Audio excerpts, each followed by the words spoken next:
नमस्ते, नमस्कार प्यारे दोस्तों। स्वागत है आपका आपके अपने ही परिवार dare aspirant official YouTube channel में। कैसे हैं आप लोग? आई होप सब ठीक ही होंगे और निरंतर अध्ययन कर रहे होंगे। चलिए तो आज शुरू करते हैं हम अपनी क्लास को और आज का टॉपिक रहेगा हमारा समास। आज हम समास के बारे में पढ़ेंगे। देखते हैं समास का अर्थ। समास का अर्थ क्या होता है? संक्षिप्त या संक्षिप्तीकरण। समास का अर्थ होता है संक्षिप्त या संक्षिप्तीकरण। संक्षिप्त मतलब छोटा, ठीक है। समास का विच्छेद क्या होगा? सम प्लस आस। सम का मतलब क्या होता है? पास और आस का मतलब बैठना। सम क्या है? एक उपसर्ग, ठीक है। चलिए आगे देखते हैं। समास का विलोम क्या होता है? व्यास। समास का विलोम क्या होता है? व्यास। व्यास का मतलब कथावाचक, ठीक है। समास के दो पद होते हैं। समास के कितने पद होते हैं? समास के दो पद होते हैं। पहला पूर्व पद। पूर्व पद मतलब पहला पद और दूसरा क्या? उत्तर पद। उत्तर पद मतलब दूसरा पद। जैसे उदाहरण देखते हैं। गगन चुंबी। गगन क्या है? इसमें गगन क्या है? पूर्व पद और चुंबी क्या है? उत्तर पद। गगन चुंबी क्या है? एक समास है जिसमें गगन है पूर्व पद और चुंबी है उत्तर पद, ठीक है। समास विग्रह। गगन चुंबी का समास विग्रह क्या होगा? गगन को चूमने वाला। क्या होगा? गगन को चूमने वाला, ठीक है। समास विग्रह बीच के संबंध को स्पष्ट करता है। समास विग्रह क्या करता है? जो समास में बीच में जो संबंध होता है उसको बताता है, उसको स्पष्ट करता है, ठीक है। चलिए देखते हैं समास के भेद। समास के भेद यानी कि प्रकार। समास के कितने भेद होते हैं? समास के 6 भेद होते हैं, ठीक है। कौन कौन से? पहला है अव्ययीभाव समास, तत्पुरुष समास, कर्मधारय समास, द्विगु समास, द्वंद्व समास और बहुप्रिय समास। अव्ययीभाव में क्या होता है? पूर्व पद अव्यय।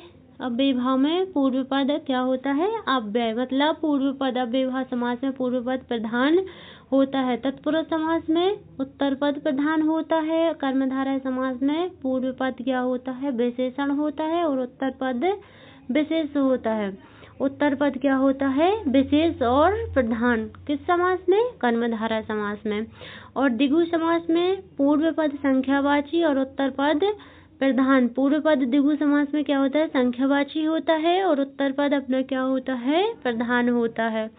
द्वंद्व समास में दोनों पद प्रधान होते हैं और बहुप्रिय समास में दोनों पद अप्रधान होते हैं, ठीक है।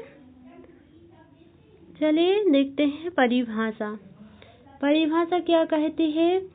समास दो शब्द से मिलकर बना है। क्या है परिभाषा? समास है जो वो दो शब्द से मिलकर बना है। सम, धन, आस। आगे देखते हैं समास की दूसरी परिभाषा। दो या दो से अधिक शब्दों से मिलकर बने हुए एक नवीन एवं सार्थक। दो या दो से अधिक शब्दों से मिलकर बने हुए एक नवीन एवं सार्थक। क्या याद रखना है? सार्थक, जिसका कोई अर्थ हो, जिसका अर्थ हो।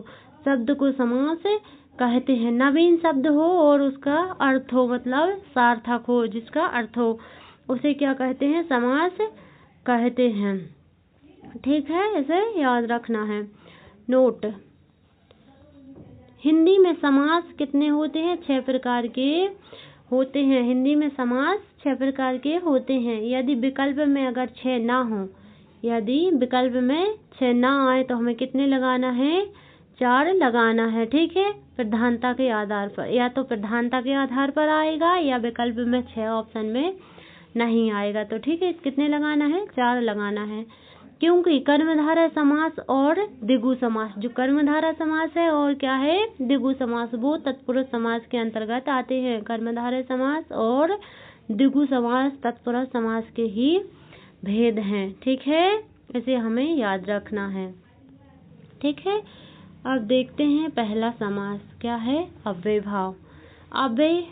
अव्ययीभाव समास। अव्यय जिसका कुछ भी व्यय ना हो। अव्यय मतलब जिसका कुछ भी व्यय ना हो। इसकी परिभाषा, अव्ययभाव समास की परिभाषा, जिस समास का पूर्व पद पहला पद अव्यय, अव्यय मतलब प्रधान हो और पूरे समास का अर्थ क्रिया विशेषण के रूप में कार्य करता है। जिस समास का पहला पद प्रधान होता है और पूरे पद का अर्थ क्रिया विशेषण के रूप में कार्य करता है, उसे अव्ययभाव समास कहते हैं। ठीक है। इस समास में उपसर्ग सम्मिलित रहते हैं। इस समास में क्या होता है? उपसर्ग रहते हैं। ठीक है। उपसर्ग देखते हैं कौन कौन से हैं। यथा, भर, वा, बे, दर, आ, अनु, नि, पर, प्रति, आ, आप और बा, ये हमारे क्या हो गए? उपसर्ग हो गए। ठीक है। अब चलिए आगे देखते हैं उदाहरण। अव्ययभाव समास के उदाहरण क्या है? यथा स्थान, यथा स्थान का विग्रह क्या होगा? स्थान के अनुसार। यथा स्थान मतलब स्थान के अनुसार। फिर क्या है? यथा समय, समय के अनुसार। फिर यथा शक्ति, शक्ति के अनुसार। अनुरूप, रूप के अनुसार। बाकायदा, कायदे के अनुसार। बेकाम, काम के बिना। उपकूल, कूल के समीप। भरपेट, पेट भर कर। ठीक है। इसे याद रखना है। दरअसल, वास्तव में। बखूबी, खूबी के साथ, जिसमें कोई भी खूबी होती है उसी के साथ। प्रत्येक, एक एक।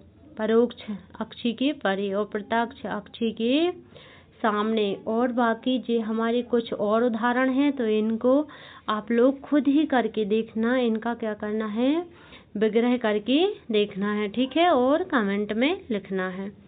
ठीक है दोस्तों। चलिए आगे देखते हैं। यदि एक पद की बार बार आवृत्ति होती है तो उसमें अव्ययभाव समास होता है। जब किसी भी पद की बार बार आवृत्ति, पुनरावृत्ति की जाती है तो वहाँ भी क्या होता है? अव्ययभाव समास होता है। उदाहरण देखते हैं। जैसे हाथों हाथ, हाथ ही हाथ में। बार बार, बार ही बार। पल पल, पल ही पल। घड़ी घड़ी, घड़ी ही घड़ी। धीरे धीरे, धीरे ही धीरे। बीचों बीच, बीच ही बीच। रातों रात, रात ही रात। दिन अनुदिन, दिन ही दिन। और घर घर, घर ही घर। ठीक है। इसमें भी क्या है? अव्ययभाव समास होता है। नोट, मोह, आमोह। इसमें भी जो ऐसे शब्द होते हैं इसमें भी क्या होता है? अव्ययभाव समास होता है। मोहामोह। सरासर, सर असर।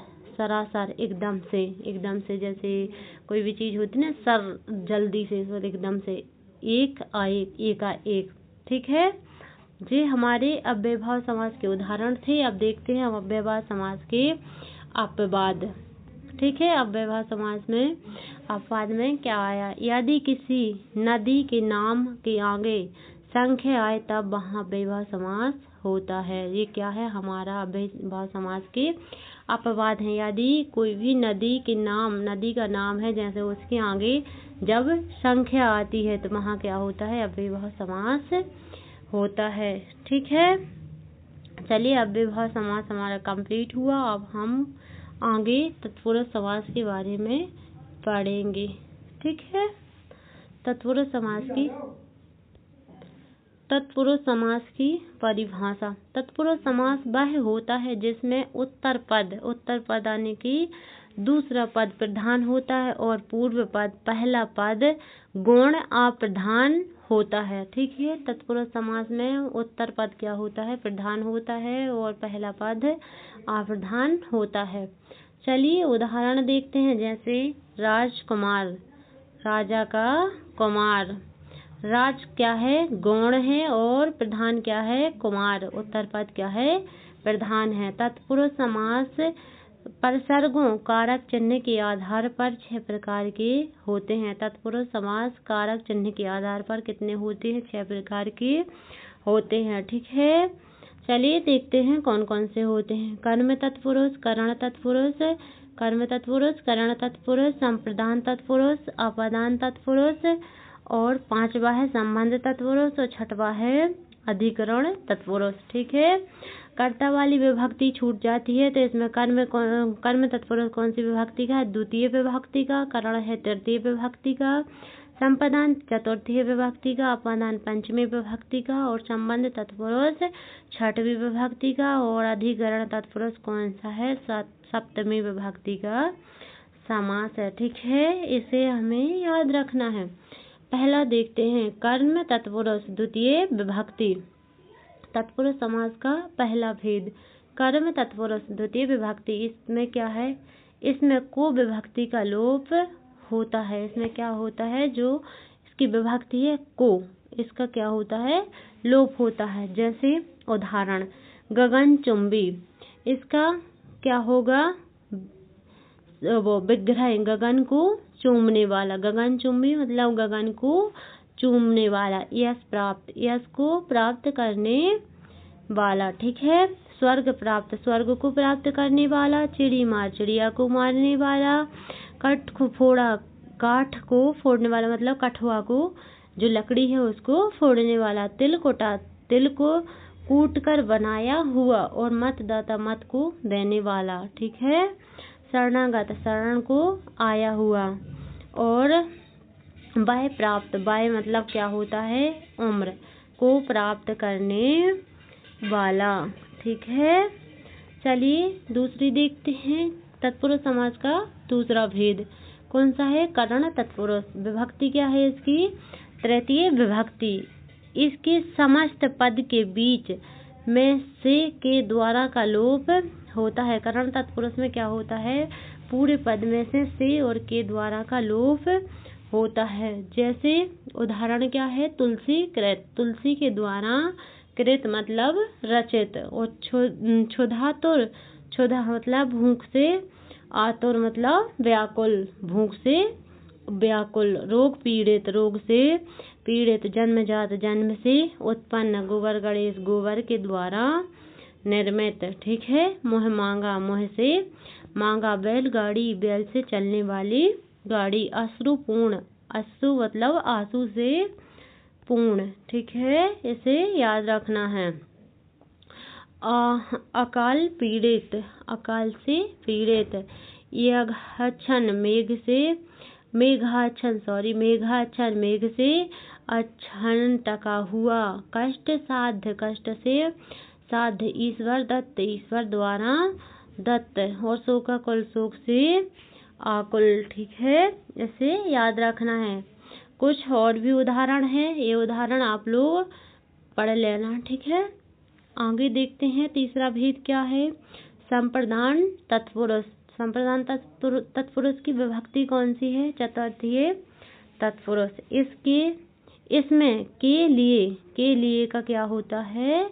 लोप होता है। इसमें के लिए का लोप होता है। चलिए हम उदाहरण देखते हैं।